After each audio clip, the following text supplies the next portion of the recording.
You're listening to The World at 8 with Lynn Mozart.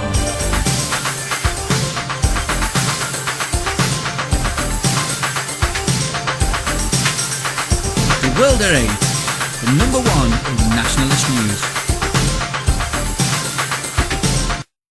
Highlights of the news today, Friday the 28th of September. This man raped and murdered and was set free to rape again twice. Whilst Mrs Walker receives the full fury of the system. John Terry faces politically correct wrath as well.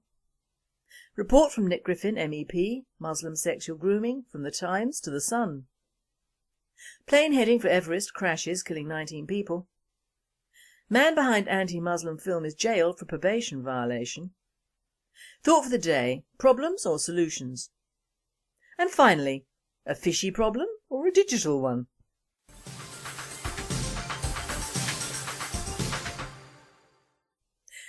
UK news. There is something very wrong with our justice system, not necessarily with the police, but the judiciary and the parole boards. Kenneth Mark Shirley, 42, has just received 16 life sentences on top of the 7 he is already serving for the rape of Helen Stockford in 2009 and the murder of Mary Wainwright in 1987. Mr Justice Astill added to the life sentences for the degrading and violent rape of an unnamed woman in her home 7 years ago. He was only at liberty from the first row of life sentences because he was released from prison on licence 3 times by the parole board. Avon and Somerset Probation Trust defended its management of Shirley and said he had not posed an increased level of risk and there was no suggestion it could have done anything to prevent him from reoffending. Helen Stockford, who gave up her anonymity in 2009, said strong lessons needed to be learnt by the authorities who repeatedly freed him. Again, Shirley has shown that he is a highly dangerous individual who has total disregard for the terms of his life sentence, she said. He's already broken it 3 times and now a 4th with his current case. I believe the justice system in this country needs a complete overhaul, particularly with respect to victims of rape, and that's what I've been campaigning for 3 long years. A World at 8 spokesperson said, well, if he has not been released 3 times, he would not have been free to commit more crimes. His original crime of murder should have resulted in the death penalty. Failing that, castration. Apparently his last victim was so traumatised she still cannot function. His modus operandi is to degrade his victims with knives and other penetrative objects. Lovely. This man should never have seen the light of day, even in our current do-goody system. My sympathy is with these women and Miss Stockport. So whilst murderers, rapists and Muslim clerics blossom in the courts, Mrs Walker from Fareham of the anti-Muslim sexual grooming leaflet fame received a full and indefinite ASBO and costs awarded against her from the Matrix chambers of Cherry Blair of £5,000, brought down from £20,000. It seems the law is biased against women, white women and white elderly women, and if they point the people towards the British National Party website and mention Nick Griffin or anything about the facts of Muslim grooming, even though it is all over the Times this week like a rash, although very muddied, the book of the magistrates will weigh exceeding heavy. We are still fighting in her corner though, and we have right on our side, so the end is not yet nigh. Although John Terry resigned his captaincy with Chelsea, he faces a bill of over £770,000 following his criminal trial and the cherry on the PC cake, the FA hearing, which went ahead after he had resigned. In absentia, Terry was suspended for 4 games and fined £220,000 for racially abusing Anton Ferdinand in a Premier match last season, although he was acquitted of this so-called crime in a court hearing on July the 13th this year. The legal costs battling these criminal charges for both the court and the FA hearing amount to £750,000, and he will try to recoup £400,000 from the court case, it was reported in The Sun. He is also liable to pay the cost of the ridiculous FA hearing, which are reported to be around £200,000. It is clear that racially motivated crimes are big business to the legals and their cohorts. A World at 8 spokesperson commented, "It'll be a good day for Britain when the Human Rights Bill is repealed. Then these vultures will not make money out of a nonsense."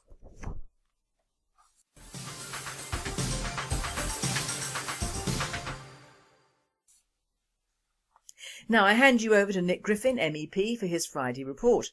Today he covers the Muslim sexual grooming scandals which are spread to the Sun newspaper. Over to you, Nick. Here's something that appeared in The Sun yesterday.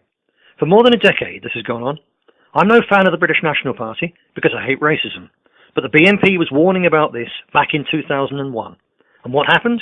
Its leader was arrested and charged with inciting racial hatred.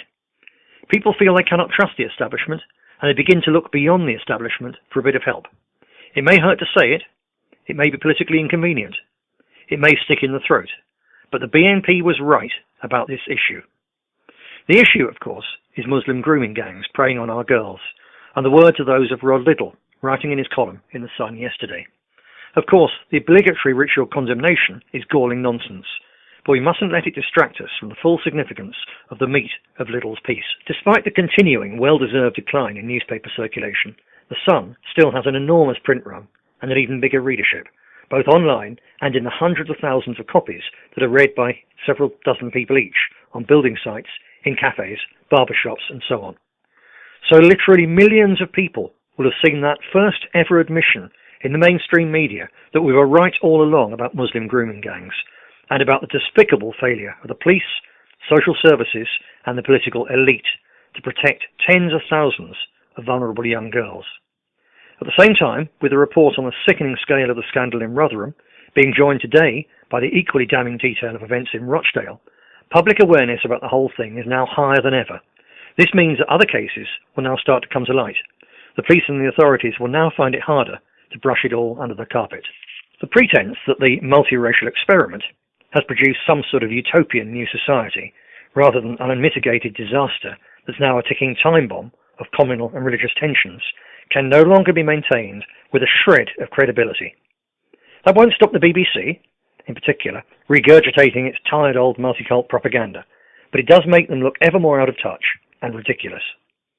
So it doesn't really matter that today the Daily Mail makes the absurd and thoroughly dishonest claim that its Sue Reed first exposed the scandal, when we all know that I was twice put in the dock to face up to 7 years in prison for exposing it, while Ms. Reed and the Daily Mail were turning the blindest of blind eyes to my warning and to my plea for recognition of the problem and justice for the victim. It doesn't matter that Andrew Norfolk of the Times sat in on both my trials, but waited another 3 years before he and his paper started to campaign on the issue.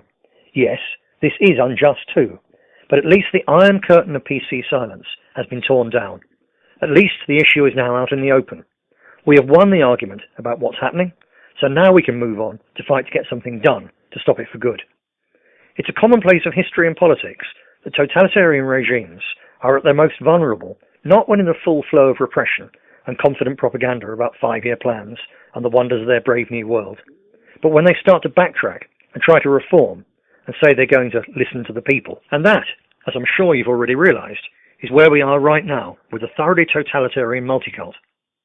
I was out on Wednesday with a team of local activists in the centre of Burnley, launching our campaign for an independent public inquiry into the grooming scandal. Of course, I expected a good response, but even I was surprised by the extent to which the weary resignation and head-in-the-sands avoidance of the issue that was all too common a few years ago are now being replaced by real anger. Anger not just at the Muslim criminal gangs, but particularly at the portrayal by the authorities who have let them get away with it for so long. An even more remarkable sign of the changing mood was that, in the space of about an hour and a half, our stall in the shopping precinct was approached by no fewer than 5 women, who were either the victims or the mums or grandmothers of the victims of grooming. Each of them separately told exactly the same story of official neglect, social services cowardice, and the inverted anti-white racism of the politically correct police. 2 of them in particular told us things so harrowing that it was hard to listen to them without crying. What monsters are the wretched, smug, out-of-touch elite let loose in our poor betrayed land, on our poor betrayed people. The problem is 30 years old, but the anger and the number of people now finding the courage to speak out about it are new. Gang grooming is ceasing to be merely a scandal, it's becoming a crisis. If the powers that be continue with their cover-ups and their institutionalised neglect of the victims and of the communities which are still under systematic assault by Muslim gangs for whom sexual predation, anti-white racist aggression and drug pushing are a way of life and a form of punk jihad, then the whole lot will go up in flames. To prevent such an explosion, we need, urgently, a full independent public inquiry in which the high-profile invited presence of the British National Party is allowed to reassure the public that it's not just another pardon the pun, whitewash. And we need action, ruthless action by the police and the courts, to arrest and jail the gangs who are out there raping 12 and 13-year-old girls right now, tonight, and tomorrow night, and night after night, in scores of towns and city suburbs. Prison is too good for these swine, but at least it will be a start. There is an equally urgent need for effective action by schools to warn and educate the 10 and 11-year-old girls who are even now coming into the abuser's twisted sights as new targets.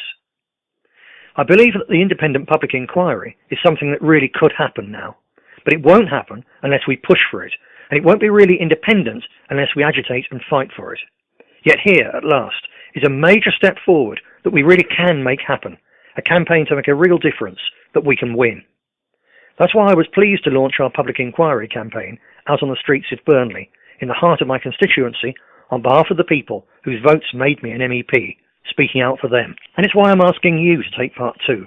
You can start this evening, right now, by writing to your local newspaper about the scandal and, without necessarily naming me or the BNP, demanding an independent public inquiry into the grooming crisis. Then you can contact your local organiser and push him to phone our dispatch department right away to order the tabletop display skirt, petitions, leaflets and placards that we produced for this campaign. Let's get to work to secure justice for those girls and punish the political elite who let them down. You see, it isn't enough to be right on this subject. It's not even enough to be recognised as having been right, as we have been in the Sun this week. Now we have to go on and work to turn that recognition into solid support in the ballot boxes and into a stronger organisation. These aren't things that will just happen automatically. We have to get out there and redouble our efforts to make them happen. Time is of the essence. We must strike again and again while the iron is hot. We really are making progress on this already.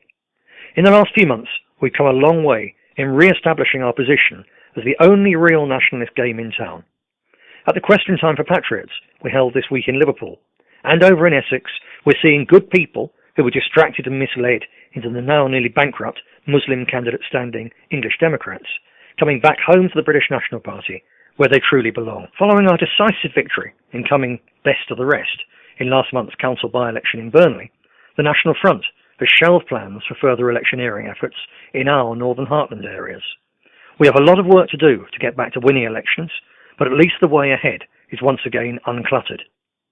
The Zionist EDL of Tommy Robinson seems to be in terminal meltdown, with more and more of the serious and thoroughly decent rank-and-file patriots who the English Defence League mobilised in its brief heyday, now declaring their willingness to work with us on future campaigns, particularly local grassroots grooming awareness actions. We all know that the troubles we went through over our now past 2 years of hell were coordinated and funded as part of a concerted Europe-wide effort to knock us true nationalists out of the game.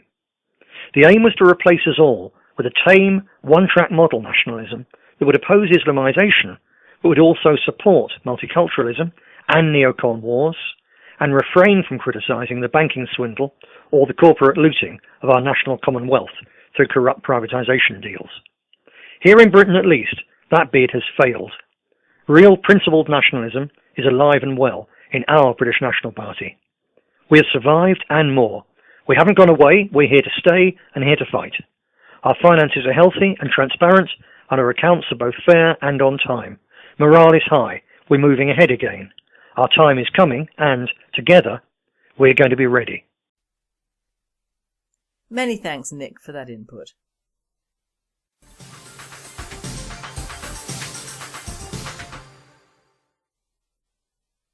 World news. It has been reported that a plane heading for the Everest region crashed within minutes from takeoff from Kathmandu, killing all 19 people on board, including 7 Britons. Officials say the plane, run by Sita Air, crashed into a riverbank and caught fire. There were 16 passengers and 3 crew, including the 7 Britons. The UK Foreign Office has said the British are among the dead, but has not confirmed just how many. A World at 8 reporter has commented, "It may seem awful, but I just wondered if Joanna Lumley was making that journey back to her adopted birthplace."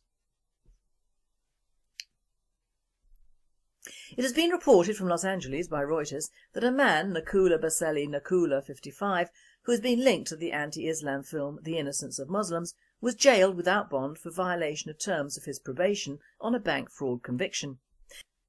he was apparently under investigation by probation officials who were looking into whether he had violated the terms of his 2011 release from jail on a bank fraud conviction whilst making the film.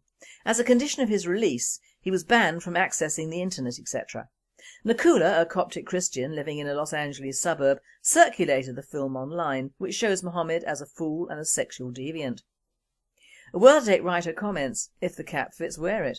This man, although not blameless, is a Christian Copt, and they have been persecuted by Islam and the Muslims for generations.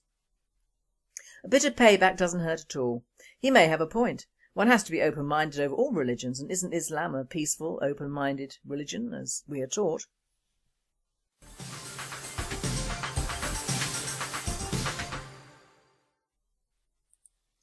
Thought for the day: problems or solutions?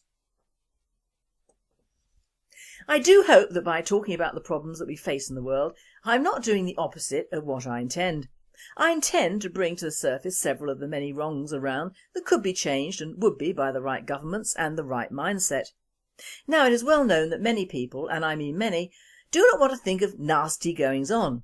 In fact, it has been proved that people who are subjected to facts they do not like go into mental hibernation, or in the case of the English, their homes and whatever hobbies or habits they adopt. Other countries protest and demonstrate, but not us. It's not my intention to send my listeners scurrying off and hiding, but I can understand the premise of doing just that. Who wants to go to bed thinking of the country's and the world's problems? No one in their right mind. Quite often, if I cannot sleep, I just lie there and think, and then I cannot stop thinking, so I understand the problem. This saying by Michael Shermer says it all. Smart people believe weird things because they're skilled at defending beliefs they arrived at for non-smart reasons. And if you read about conspiracy theories and how they come about, you will see this is what the mind does with unwelcome information. It shuts down or makes alternative information. On that subject we could go on all day and night, as that information effectively obliterates any possibility of worldwide conspiracy groups. But then we know they exist, whether in Bilderberg form or simply corporate Zionism or even the Illuminati, I do not know. However, I would not be doing anyone a service if I did not talk about certain things and the very relevant problems that they bring. I also do talk about solutions, and there is a solution to every problem. That is the nature of life. So get depressed or angry, but in doing so, realise at least you have the freedom at the moment to do something about it. Many have not. I'm going to touch on a few problems swirling round in my old barnet today, including the lovely bright thought that seems to be sweeping the civilised world, that there could be war between Iran and Israel, and indeed everyone. Several people have said to me words like, well, it could be all taken out of our hands, etc., meaning the bugbears of massive immigration, foreign aid, our lack of education systems, our international health service and everything else. Well, yes, it could be, but here are a few thoughts. I believe that everyone should have a country of their own, for their own, and with a few exceptions, stay in them. Now this means that the Jewish people should have their own country as well. Now Islam occupies most of the countries in the Middle East. Fact. Iran may or may not have nuclear weapons, but it does have nuclear potential. Iran also makes no secret of the fact that it wants to obliterate Israel and all in that country. Incidentally, why does no one object to that phrasing? If we in the West said we wanted to blow Mecca off the face of the earth, I'm sure there would be numerous objections to it, both formal and informal. Now, I'm not pro-Zionist, but could any country stand by and watch the total destruction of a country by another, as technically the Jews have not invaded Iran? Could we as a nation take part in a level of appeasement way past that of Chamberlain with the Third Reich? Could we really let Islam take out a country that contains the roots of the most of the Western world's religions, Christianity, which is based on the life and preachings of Jesus, who was a Jew from the house of David? Israel contains Jerusalem, the holy city, holy to Jews and Christians. Apart from the conversion of most Arabs to Islam, to my knowledge, Jerusalem should mean nothing to the Muslims, because as far as I know, Muhammad never went there. Their territory is Mecca and Medina, not Jerusalem. How would the Catholics take to the Vatican being bombed by Iran? Would they consider it that a sacrifice worth making to save the world from further attacks? Everyone knows that if a country can bomb one country, it can bomb another country, and cook up many excuses to do so. So, Israel is gone, Iran is king of Islam's shitting pot, and the Russians and Chinese are still sabre-rattling. The Arab world will have lost their scapegoat in Israel and will make America the next target, even if they do nothing retaliatory. Poor old America will be in the firing line because their Jews and Christians will be expendable as well. In the face of Muslim aggression, the West is always wrong, isn't it? On the other foot, we could bomb Iran first to prevent a full-scale nuclear war. Then of course we would have the world of Islam up in arms for Western aggression. The unbelievable thing is that I believe the world in general would rather see Israel go and Islam appeased than take Iran out of the picture, despite the rantings of their president and their ayatollahs. By the time we have convinced ourselves of the New World Order and US Zionist arms dealers making money out of all the unnecessary wars, which they do, as indeed we do in the UK, we would be patting ourselves on the back, wouldn't we? Well, take time to think. If that happens, that will be the end of life as we know it. And I do not even mean full nuclear war. What is the power of world domination when there's no world to dominate? These powers that be are anything but stupid.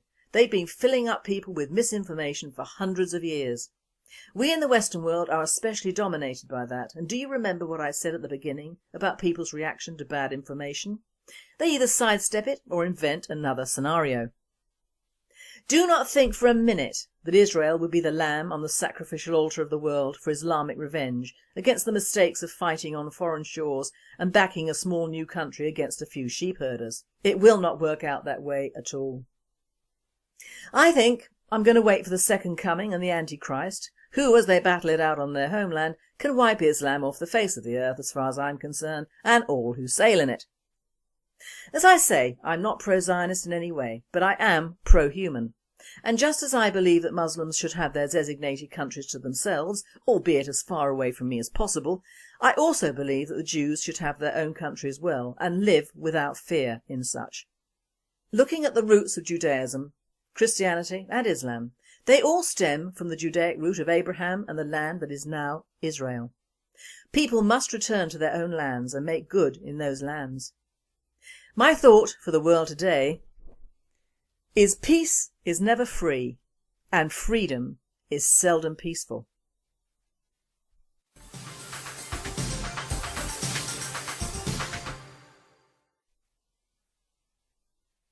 And finally, a true case of guess what?